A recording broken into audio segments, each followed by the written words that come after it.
The Friday আড্ডা presence ছোটদের ঈশবের গল্প। পান না তাই খানো না। এক গাছ বেয়ে উঠিয়ে দেওয়া হয়েছে একটা আঙ্গুর লতা। তাতে ধরে আছে থোকা থোকা রসালো আঙ্গুর।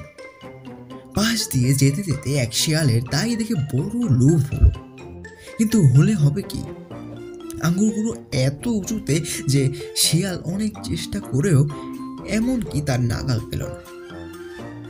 অবশেষে ব্যর্থ হয়ে ওখান থেকে যাবার সময় সে নিজের মনকে প্রবোধ দিতে দিতে গেল, থাকবে ও খেয়ে আর কাজ নেই, আঙ্গুরগুলো এখনো কাঁচা আর টক।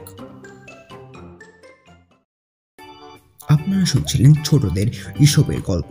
যদি গল্পটি ভালো লেগে থাকে অবশ্যই ভিডিওটিকে লাইক করে দেবেন, আর যদি গল্পটি ভালো না লেগে থাকে অবশ্যই আনলাইক করে কমেন্টে জানিয়ে দিয়ে যাবেন কেন আপনার গল্পটি ভালো লাগেনি। এবং আমাদের চ্যানেলের সাথে যুক্ত হতে চাইলে অবশ্যই চ্যানেলটিকে সাবস্ক্রাইব করে বেল আইকনটি বাজিয়ে দিয়ে যাবেন। ধন্যবাদ।